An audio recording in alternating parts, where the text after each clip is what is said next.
Continuamos con el segundo día de ponencias del primer Congreso Internacional de Educaverde Perú, Educar para Investigar. Tenemos la ponencia Investigación desde la institución educativa y desde la sociedad civil organizada. Bien. Iniciamos preguntándonos cómo imaginamos la educación disculpen, cómo imaginamos la educación en el Perú al 2036. Y miren que esto está manifestado en el Proyecto Educativo Nacional al 2036, que fue publicado por el Consejo Nacional de Educación acá en Perú en el 2020. Entonces, acá podemos darnos cuenta que se incluye, ¿no?, productividad, prosperidad, investigación y sostenibilidad. Está incluido aquí la investigación. Y pues no necesariamente tenemos que esperar que llegue el 2033 o 2036, perdón, para iniciar la investigación, ¿no? Sino que ya vamos en ese camino, ¿verdad? Entonces, ¿cuál es la visión para la educación en el 2036? Dice que todas las personas en el Perú aprendemos, nos desarrollamos y prosperamos a lo largo de nuestras vidas, ejerciendo responsablemente nuestra libertad para construir proyectos profesionales y colectivos. Entonces, miren la importancia de esta parte de aquí a la hora de la construcción de los proyectos personales, a la hora de la construcción de los proyectos colectivos.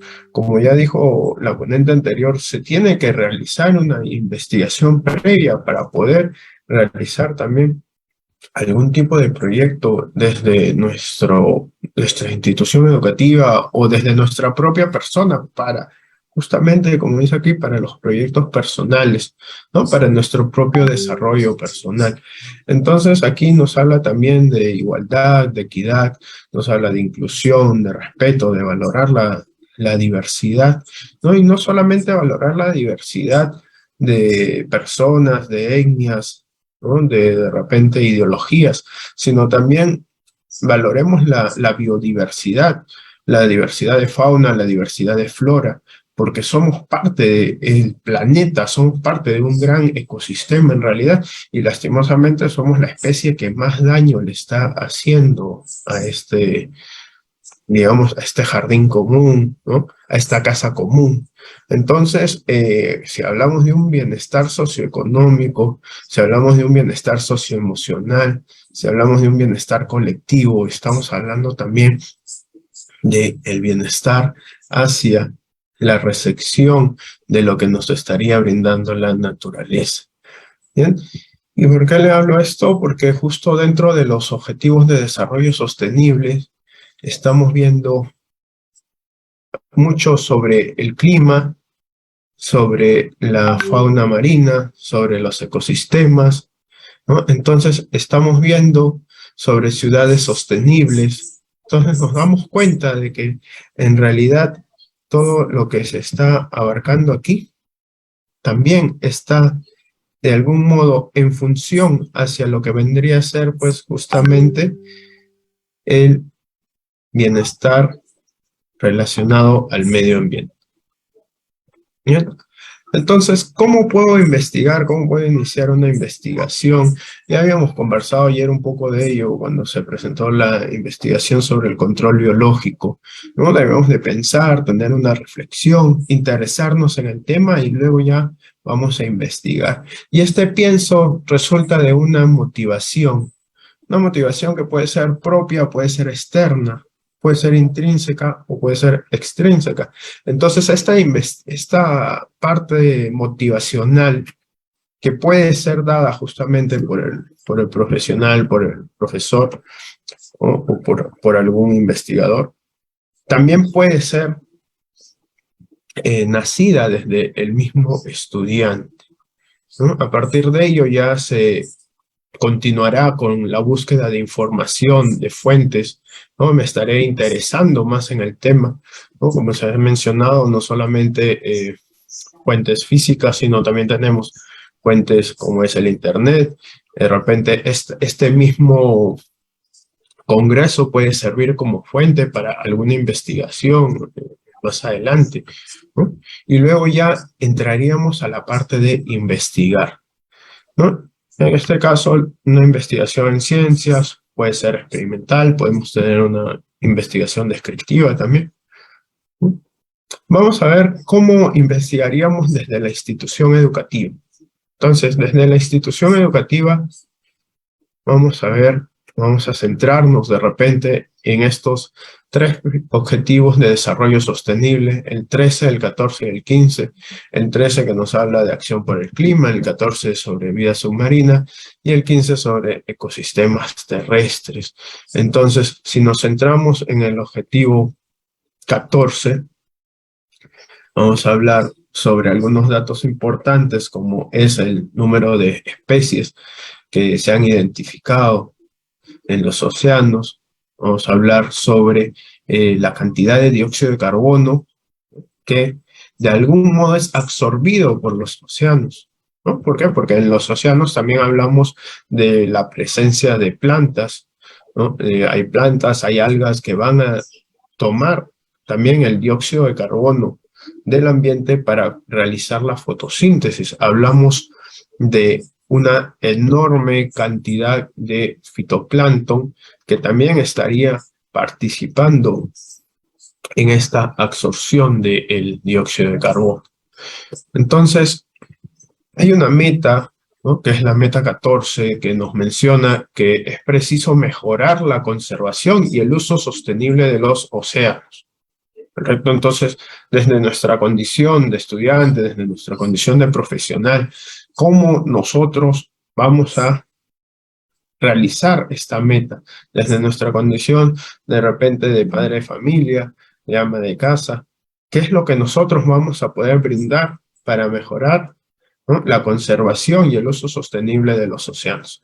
Entonces, ya estamos entrando en la parte motivacional, partiendo de uno de los objetivos de desarrollo sostenible.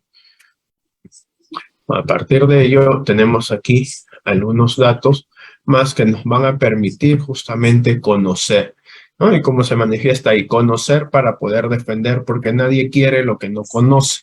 Entonces, si vamos a conocer, conozcamos algunas cositas importantes sobre lo que sucede en el mar, ¿no?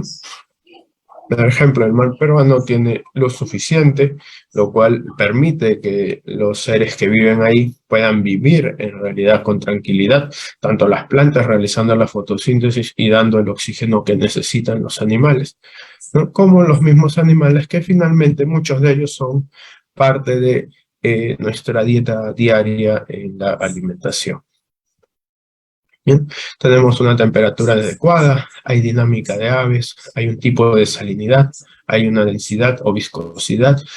Aquí, por ejemplo, ayer se hablaba mucho de Paracas, de Pisco, pues esta es una de las aguas, ¿no?, de aguas profundas en Paracas, ¿no? Entonces podemos notar el color, este color medio turquesa del agua, nos indica que este mar es rico en plancton, es rico en zooplancton, ¿no? Es una suculenta sopa de plancton.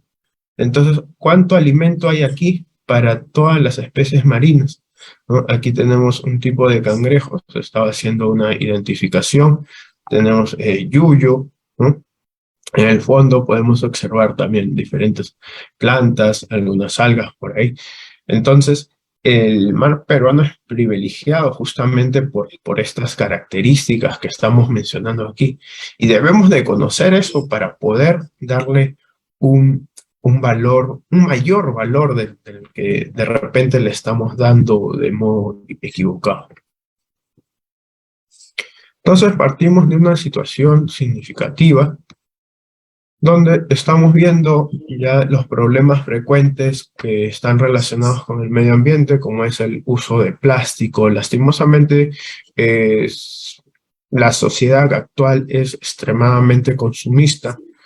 Consumimos y seguimos consumiendo y de repente vamos a seguir consumiendo hasta que ya nos caiga, digamos, el golpe de que nos dé el planeta y nos diga, oye, ya hasta aquí nomás, ¿no? Estás acumulándote de cosas que ni siquiera las usas, ¿no? O de repente no sé, me compro un vestido para salir a bailar hoy y no lo vuelvo a usar porque como ya me lo puse, ya no quiero que me lo vean en la siguiente fiesta, ¿no? Entonces, esas cuestiones hay que irlas cambiando, ¿no? Ese tipo de mentalidad debe de ir modificándose, porque en realidad ese consumo excesivo es lo que está perjudicando bastante al medio ambiente.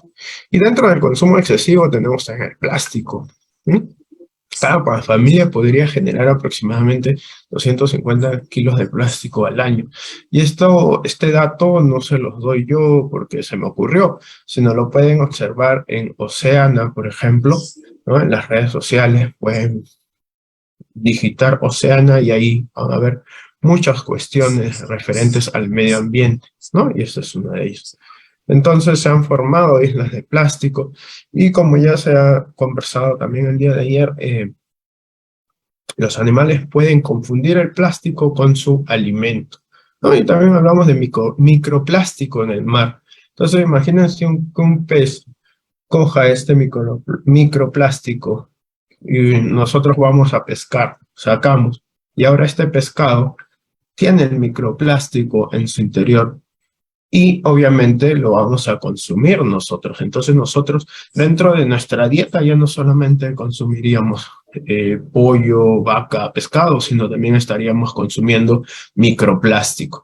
¿Por qué? Porque utilizamos demasiado plástico y al final nuestra basura lastimosamente va al mar.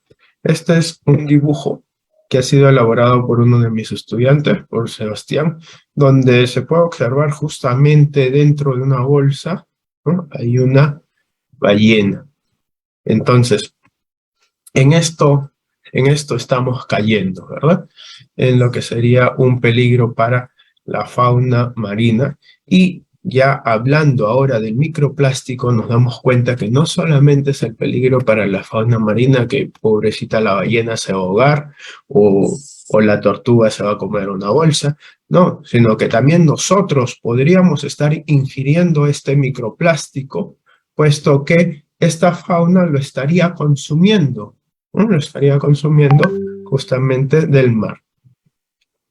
Bien, aquí tenemos el video justo donde la tortuga está consumiendo a la medusa, ¿no? Y esta medusa, como ustedes lo pueden notar, es casi similar a una bolsa de plástico.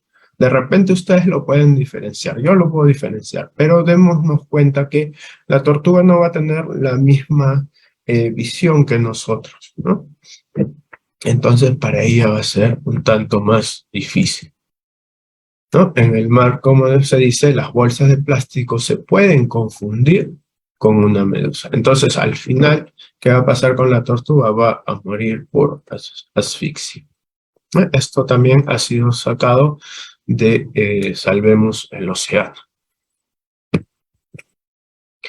Entonces, la experiencia significativa estaría vinculada justamente a qué es lo que nosotros, ¿no? En este caso los estudiantes, podemos hacer desde nuestra condición de estudiantes para disminuir la cantidad de plástico que llega al mar. Entonces, una de las cuestiones que se plantearon fue el reutilizar las bolsas de plástico y de repente generar eh, otro insumo, ¿no? Estas bolsas que ya no sirvan para llevar cosas, sino que de repente me sirvan para anudar, para atar, para sostener, para crear hilos, ¿no? Y justamente eso es lo que vamos a ver el día de hoy dentro de las próximas diapositivas, ¿no? Entonces, el propósito de aprendizaje debe estar relacionado, en el caso de Perú, con estas tres competencias que están vinculadas al área de ciencia y tecnología, donde tenemos indagar mediante métodos científicos, explicar el mundo físico basado en conocimientos sobre los seres vivos y diseñar y construir soluciones tecnológicas. Entonces, aquí podemos de repente diseñar, ¿no? Una solución. Tal vez no una solución tecnológica vinculada a artefactos eléctricos o cuestiones de ese tipo, pero sí una solución donde estaríamos transformando estas bolsas, ¿no? Transformando estas bolsas en hilos, ¿no? Incluso hasta para sostener la mascarilla que suele doblarnos las orejas, se, se colocaría aquí, ¿no? Una especie de sujetador y ya evitaríamos que se nos estén doblando las orejas por el uso de mascarilla, ¿no? Entonces, esta iniciativa, bueno, las fotos están pixeleadas justamente por respeto a los estudiantes que son menores de edad, ¿no? Entonces, estas características, miren, ya ha sido también elaborada. Nosotros solemos ver muchas ferias o desfiles en donde diferentes centros comerciales presentan trajes elaborados con plástico reciclado, ¿verdad? Ahora, el punto sería, ¿qué pasa después con estos trajes, ¿no? O sea, la gente en realidad saldrá a la calle a caminar con esto, ¿no? O solamente lo estarían utilizando para la pasarela o para algún momento, ¿no? Frente a ello surge la opinión de crear este hilo, ¿no? Y con el que se podrían tejer diferentes estructuras. Sabemos que mucha de la ropa que nosotros usamos contiene ya plástico, incluso algunos muebles, ¿no? Son igual, ¿no? De plástico. Entonces, frente a lo que se está realizando, siempre es importante tener una retroalimentación hacia los estudiantes, donde ellos puedan ver cómo va su avance y cómo pueden mejorar, ¿no? Entonces, podemos iniciar, ¿no? De abajo hacia arriba. Podemos iniciar de repente con hacerles preguntas sobre la información que ellos están utilizando para ver cuál es la idea que ellos tienen en realidad, ¿no? Y si están evidenciando que están realizando alguna acción de manera adecuada, ¿no? Luego vamos a valorar las fortalezas, ¿no? A valorar los aspectos fuertes, los aspectos interesantes de la evidencia que están presentando los estudiantes, ¿no? Cuando decimos evidencia nos estamos refiriendo en este caso al producto de la clase o a la tarea que se le dejó. Bien, luego expresar las inquietudes. Expresar las preocupaciones o inquietudes sobre criterios para valorar la evidencia. Esto es una forma, digamos, amigable de decirle, oye, te has equivocado en esta parte, ¿no? Pero no le voy a decir, te has equivocado aquí, no, sino te parece si esto podría funcionar de repente de otra manera, ¿no? Y estarías vinculando también esto al proceso de reflexión. Entonces, estás haciendo que el mismo estudiante reflexione sobre un error que pudo haber tenido en su investigación, en su trabajo, en su proyecto, en su tarea, en lo que esté desarrollando. ¿Bien?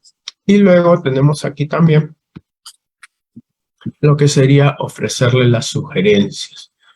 Ok, ya lo vi, te di los puntos fuertes, vimos los puntos débiles, y ahora hay que sugerir algo para poder llegar a tener en sí esta propuesta de mejora.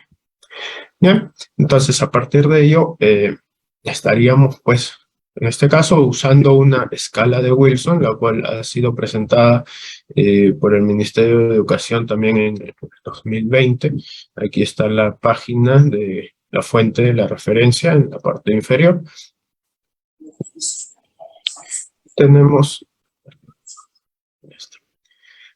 aquí el desarrollo de habilidades de investigación, ¿no? Esto es justamente de lo que se estuvo hablando el día de ayer, el control biológico. Entonces, el control biológico ya se hace el proceso, pero como bien mencionó en la mañana, al inicio del evento, nuestro amigo y vicepresidente de la Red de Educa Verde, nuestro amigo Juan, había mencionado que es importante los resultados, ¿no? Y justamente aquí están los resultados, porque a partir de los resultados de una investigación se pueden generar propuestas. A partir de los resultados de la investigación podemos realizar nuevas investigaciones. A partir de los resultados, por ejemplo, aquí podemos darnos cuenta que el uso de un controlador biológico, ya sea el chocho o ya sea la tricoderma, me va a dar mejores resultados que el uso de un fungicida químico. Y es más, el fungicida químico, por lo mismo que es un fungicida, o sea, un asesino de hongos, podría generar algún tipo de contaminación paralela a personas, a plantas o animales. Entonces, utilizando un controlador biológico, estaría yéndome mejor en cuestiones de cultivos, en lo que vendría a ser la agricultura. Entonces, este resultado nos está dando la idea para tener, pues, un mejor funcionamiento, en este caso, en el aspecto agrícola. Bien, entonces, tener en cuenta los resultados. Siempre en sus investigaciones, tener en cuenta los resultados. Y a partir de estos resultados, vamos a sacar nuestras conclusiones. Conclusiones como las que ya hemos mencionado, ¿no? De preferencia, usa un controlador biológico en lugar de un fungicida químico. Bien, tenemos aquí, desde la sociedad civil organizada. Ayer tuvimos la presencia de el presidente del Comité de Vigilancia Ambiental, el señor William Jurado, y pues aquí tenemos una vista del humedal de Santa Rosa, ¿no? Una vista satelital, 77.8 hectáreas, 77.8 hectáreas de laboratorio natural, ¿no? De vivencias, de 77.8 hectáreas de múltiples investigaciones que podemos realizar aquí. Entonces, es importante, no solo desde la institución educativa, sino también desde la organización civil, poder realizar investigación, ¿no? Podemos ir ahí a observar, identificar fuentes, ¿no? Con este librito de aves, por ejemplo, puedo identificar especies de aves y lo corroboro en mi librito, tomo apuntes, puedo hacer un muestreo, puedo visualizarlas luego en el laboratorio, sacar resultados, datos estadísticos, y a partir de ello también nuevamente generar algunas conclusiones. Bien, y aquí tenemos pues algo sobre la biodiversidad, ¿no? Esta ave tan particular, el javirú, que llega al humedal de Santa Rosa, a pesar de que el humedal de Santa Rosa se encuentra en la parte de la costa cerca al litoral, y javirú es más o menos de la Amazonía, de la parte de la selva. Entonces, ¿cómo llega ahí? ¿Por qué llega ahí? ¿No? Ahí se realiza una investigación, ¿no? ¿Cuál es la preferencia de esta ave? ¿No? Incluso le ha gustado tanto la zona que ya no solo llega al humedal de Santa Rosa, sino también llega a los humedales de Atillo, por ejemplo, ¿no? Se le puede ver en algunas ocasiones casi cerca al Atillo, al Paraíso, ¿no? Esto está llegando a Huacho, o sea, más al norte de como más o menos una hora y media al norte de donde se ubica el humedal de Santa Rosa, ¿no? Hora y media en carro. Bien, y pues aquí tenemos una fuente que se puede utilizar, como lo es, por ejemplo, la guía de aves, ¿no? Y sabemos que la biodiversidad global es difícil de contar, pero sabemos también que esta va disminuyendo por la actividad humana. Ya hemos visto las amenazas que influyen en el humedal de Santa Rosa, lo cual los ruidos molestos generan que las aves de repente se vayan, las explosiones que hay cercanas, el degrado, ¿no? O el dragado del fondo marino, o sea, sacar todo el contenido del fondo marino, ¿no? Para que puedan ingresar los barcos y no chocarse con las peñas que están en el fondo, ¿no? Con las rocas. Entonces, eso no significa que solamente voy a venir y voy a sacar roca por roca. No, voy a hacer un dragado, voy a sacar todo ello, ¿no? Y lo voy a dejar limpiecito. O sea, limpiecito, sin plancton, sin zooplancton, sin fauna, sin flora. Bien, entonces eso pues ya se convierte en una zona infértil, ¿no? Y las aves que viven aquí en el humedal no podrían tener alimento de esa zona. Entonces, ¿qué tendrían que hacer? Migrar, moverse hacia otros lugares.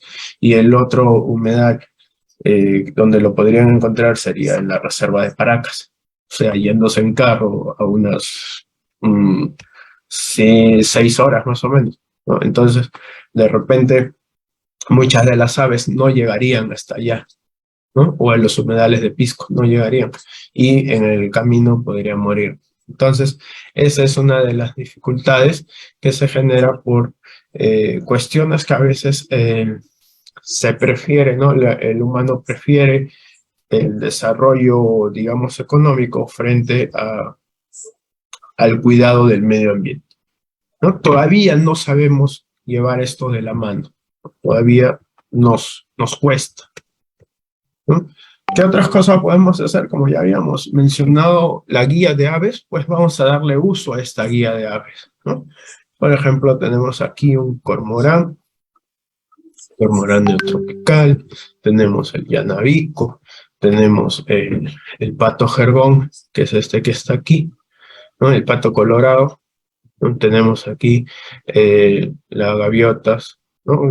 Hay gaviotas de capucha gris, gaviotas de Franklin, tenemos el perrito, que es un cigüeñal, este es el Imantopus mexicanum, de repente lo pueden haber visto también en diferentes zonas de América, la garza grande, el ostrero americano, la polla de agua común. Entonces estamos haciendo avistamiento de aves, ¿no? Y esto nos va a permitir, pues, indicarles a los chicos de repente qué cosa es un nicho ecológico, ¿no? Que es la función que cumple el animal o el ser vivo, ¿no? La función que cumple el ser vivo dentro de un ecosistema, ¿no? Eso vendría a ser el nicho ecológico. Podemos ver el flujo de energía, el flujo de nutrientes, cadenas tróficas, redes.